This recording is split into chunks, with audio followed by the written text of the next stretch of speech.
नमस्कार, जय जोहार। छत्तीसगढ़ न्यूज में आपका बहुत बहुत स्वागत है। चलिए देखते हैं आज की 25 फटाफट काम की और महत्वपूर्ण बड़ी खबरों को। पर इससे पहले आप वीडियो को कहां से देख रही हैं, कमेंट में बताना बिल्कुल ना भूलें।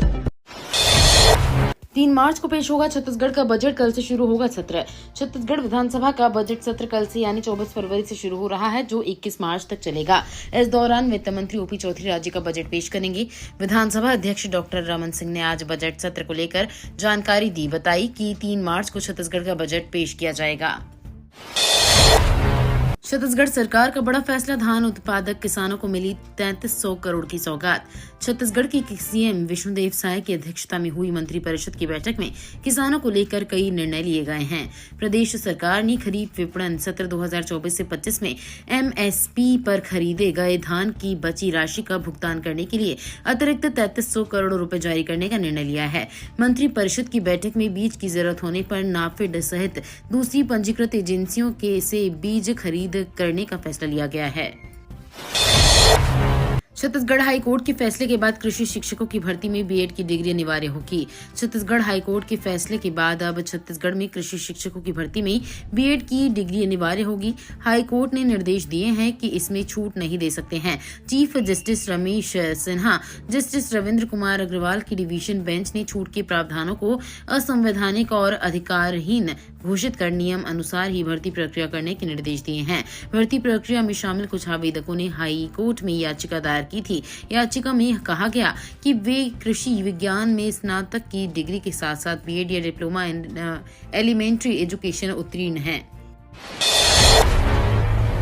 छत्तीसगढ़ बजट सत्र से पहले विष्णुदेव साय कैबिनेट की बैठक, कई विधेयकों को मिली मंजूरी। छत्तीसगढ़ विधानसभा का बजट सत्र आज शुरू होने जा रहा है। इससे पहले मुख्यमंत्री विष्णुदेव साय कैबिनेट की बैठक हुई। कैबिनेट बैठक में 4 विधेयकों को मंजूरी दी गई। इनमें स्टाम्प ड्यूटी संशोधन विधेयक, अनुपूरक बजट, लोकतंत्र सेनानी सम्मान विधेयक और 2025 से 26 बजट अनुमान शामिल हैं। सीएम विष्णुदेव साय सरकार की कैबिनेट बैठक में लिए गए फैसले के मुताबिक 4 विधेयकों को विधानसभा बजट सत्र के दौरान सदन के पटल पर रखे जाएंगे।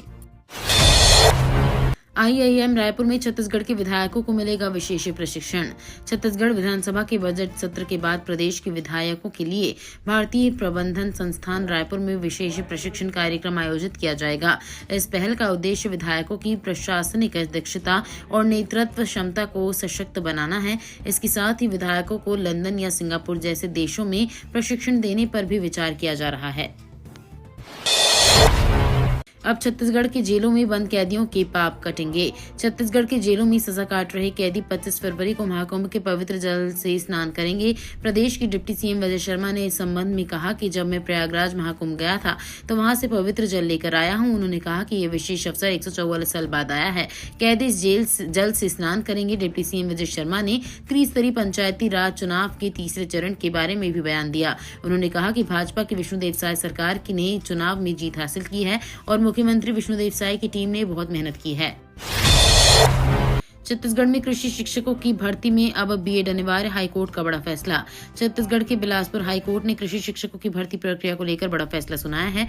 जानकारी के मुताबिक हाईकोर्ट ने स्पष्ट कर दिया कि बीएड की डिग्री अनिवार्य होगी और इसमें कोई छूट नहीं दी जा सकती है। ऐसे में हाईकोर्ट ने कहा कि राज्य सरकार द्वारा बीएड की अनिवार्यता हटाना एनसीटीई के नियमों का उल्लंघन है।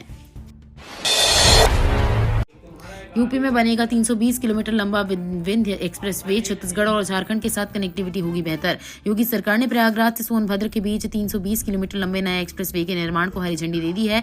इस परियोजना पर 22,400 करोड़ रुपए की लागत आएगी। विंध्य एक्सप्रेसवे यूपी के 5 जिलों से होते हुए छत्तीसगढ़ और झारखंड से कनेक्ट होगा। इसके साथ ही विंध्य पूर्वांचल लिंक एक्सप्रेसवे तैयार होगा। कुंभ मेले के दौरान ही योगी सरकार ने नए एक्सप्रेसवे के निर्माण की घोषणा की थी। ये एक्सप्रेसवे प्रयागराज से शुरू होकर मिर्जापुर, वाराणसी और चंदौली से होते हुए सोनभद्र तक जाएगा। धर्मांतरण, लव जिहाद और गौ हत्या पर कानून बनाए सरकार, सांसद बृजमोहन ने राज्यपाल और सीएम को लिखा पत्र। छत्तीसगढ़ के रायपुर सांसद बृजमोहन अग्रवाल ने धर्मांतरण, लव जिहाद और गौ हत्या रोकने के लिए राज्यपाल रमेन डेका और मुख्यमंत्री विष्णुदेव साय को पत्र लिखा है। उन्होंने दोनों पर कड़े कानून के प्रावधान लागू करने की मांग की है। राज्यपाल को भेजी चिट्ठी में कहा कि इसी बजट सत्र में नए कानून बनाकर लागू किया जाए। उन्होंने कांग्रेस की शह पर धर्मांतरण, मतांतरण को बढ़ावा दिए जाने का भी दावा किया है।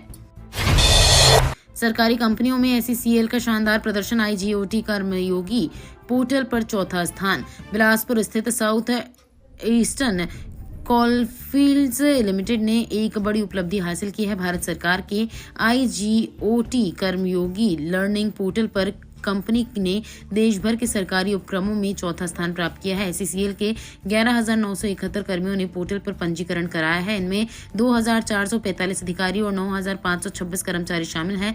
कंपनी के कर्मचारियों ने अब तक 38,852 कोर्स सफलतापूर्वक पूरे किए हैं। ट्रेन से चोरी किया तौलिया और चादर तो जाओगी जेल। ट्रेन के एसी कोच से कंबल, चादर और तौलिया चुराने वालों को रेलवे ने चेतावनी दी है। रेलवे के मुताबिक ऐसा करने वाले लोगों पर पहली बार पकड़ाने पर 1 साल की सजा या 1,000 रुपए का जुर्माना लगेगा। बार बार ऐसा करने या पर 5 साल तक की जेल हो सकती है। 2017 से 18 में ही वेस्टर्न रेलवे से 1.95 लाख तौलिया, 81,736 बेडशीट और हजारों कंबल तक ये चोरी होने की रिपोर्ट सामने आई थी। छत्तीसगढ़ में आखिरी चरण का पंचायत चुनाव हुआ संपन्न। त्रिस्तरीय पंचायत चुनाव 2025 के अंतिम चरण में आज 50 विकास खंडों में मतदान हुआ। मतगणना 24 फरवरी को होगी, जिसके बाद नतीजे घोषित किए जाएंगे। तृतीय चरण में 30,990 पंच, 3,802 सरपंच, 1,122 जनपद सदस्य और 145 जिला पंचायत सदस्य के पदों के लिए मतदान हुआ है। जशपुर नगर मुख्यमंत्री विष्णुदेव साय ने त्रिस्तरीय पंचायत चुनाव के तीसरे चरण में अपने मताधिकार का प्रयोग किया। छत्तीसगढ़ में बदला मौसम का मिजाज, प्रदेश के इन जिलों में होगी बारिश। छत्तीसगढ़ में बीते दिन से मौसम का मिजाज बदला हुआ है। राज्य के कई हिस्सों में बादलों की लुकाछुपी देखी जा रही है। वहीं ठंडी हवाओं के बीच मौसम विभाग ने बारिश की चेतावनी जारी की है। मौसम विभाग के अनुसार अगले 24 घंटे तक मौसम इसी प्रकार बना रहेगा और कुछ इलाकों में ओले गिरने की भी संभावना है। छत्तीसगढ़ लाए जा रहे 2 हिमालयन भालू में से एक हुआ गायब, वन विभाग में मचा हड़कंप। नागालैंड से छत्तीसगढ़ की राजधानी रायपुर के लिए 2 हिमालयन भालू को लाया जा रहा है। वन्य जीव प्रेमी नितिन सिंघवी ने इस बीच रास्ते से एक भालू को गायब होने का आरोप लगाया है। ये भालू कहाँ गायब हुआ है और किस स्थिति में है, उस भालू के साथ क्या हुआ, इसकी जानकारी वन विभाग को नहीं है। भालुओं के गायब होने की घटना पर वन्य प्रेमी नितिन सिंघवी ने सवाल उठाए हैं। छत्तीसगढ़ चैम्बर ऑफ कॉमर्स के चुनाव नियम पर विवाद, रायपुर के बाहर से के सदस्य प्रमुख पदों के लिए नहीं लड़ सकते चुनाव। Chhattisgarh chamber of commerce and industries के चुनाव नियमों में बड़ा विवाद सामने आया है। संस्थान के अध्यक्ष, महामंत्री और कोषाध्यक्ष पदों के लिए केवल रायपुर और नया रायपुर के सदस्य ही चुनाव लड़ सकते हैं। इस नियम का छत्तीसगढ़ सराफा एसोसिएशन के अध्यक्ष कमल सोनी ने विरोध किया है। उन्होंने बताया कि संस्थान के संविधान की धारा 9 के अनुसार कोई भी सदस्य किसी भी पद का चुनाव लड़ सकता है। साइकिल से महाकुंभ यात्रा 5 दिन में 700 किलोमीटर का सफर, छत्तीसगढ़ के 2 युवाओं ने संगम में स्नान किया। छत्तीसगढ़ के डोंगरगढ़ के रहने वाले 2 युवाओं ने साइकिल से महाकुंभ पहुंचकर त्रिवेणी संगम पर स्नान किया। ग्राम करेला के निर्भय लिल्हारी और भेदू राम मंडावी ने मात्र 5 दिनों में 700 किलोमीटर की दूरी तय कर 30 जनवरी को प्रयागराज पहुंचे। वहां एक सप्ताह के प्रवास के दौरान दोनों ने मां गंगा की आरती में भी भाग लिया। उन्होंने बताया कि आत्मिक शांति के लिए यात्रा थी। 4 से 5,000 रुपए के खर्च में यात्रा पूरी कर ली गई है। छत्तीसगढ़ के जिले में ने रचा इतिहास, केंद्र से मिला 10 करोड़ रुपए का इनाम। छत्तीसगढ़ के नक्सल प्रभावित जिला नारायणपुर ने इतिहास रच दिया है। जिले में हुए विकासशील परिवर्तन के चलते अब इनाम की घोषणा हुई है। नीति आयोग ने कृषि, ग्रामीण अर्थव्यवस्था और समग्र विकास में उत्कृष्ट प्रदर्शन के लिए नारायणपुर को 10 करोड़ रुपए का पुरस्कार दिया है। इस पर मुख्यमंत्री विष्णुदेव साय ने कहा कि ये अत्यंत हर्ष और गौरव का विषय है। नारायणपुर के लोगों की मेहनत और हमारी सरकार की प्रतिबद्धता ने जिले को नई ऊंचाइयों तक पहुंचाया है। चुनाव ड्यूटी में लापरवाही बरतने पर शिक्षक और पटवारी सस्पेंड। छत्तीसगढ़ के कांकेर जिले के अंतागढ़ में चुनाव ड्यूटी में लापरवाही बरतने पर शिक्षक रूपचंद साहू को निलंबित कर दिया गया है। उन्हें पंचायत चुनाव के दौरान मतदान ड्यूटी सौंपी गई थी, लेकिन वे शराब के नशे में ड्यूटी स्थल पर पहुंचे। इस लापरवाही के कारण निर्वाचन कार्य प्रभावित हुआ। शिकायत के बाद कलेक्टर ने उन्हें तत्काल प्रभाव से निलंबित कर दिया। निलंबन अवधि में उनका मुख्यालय खंड शिक्षा अधिकारी कांकेर रहेगा और वे जीवन निर्वाह भत्ता प्राप्त करने के पात्र होंगे। छत्तीसगढ़ की सियासत से दूर होंगे भूपेश बघेल। छत्तीसगढ़ के पूर्व सीएम भूपेश बघेल को राष्ट्रीय स्तर पर जिम्मेदारी सौंपी गई है। भूपेश बघेल को कांग्रेस का राष्ट्रीय महासचिव बनाया गया है। इसके साथ ही उन्हें पंजाब का प्रभार भी सौंपा गया है। भूपेश बघेल के राष्ट्रीय राजनीति में जाने से छत्तीसगढ़ की सियासत में अटकलों का दौर शुरू हो गया है। ये अटकलें लगाई जा रही हैं कि भूपेश बघेल पर राज्य की राजनीति से हट जाएंगे। इसके साथ ही ये भी अटकलें लगाई जा रही हैं कि अब वो छत्तीसगढ़ से ज्यादा पंजाब और दिल्ली में एक्टिव रहेंगे।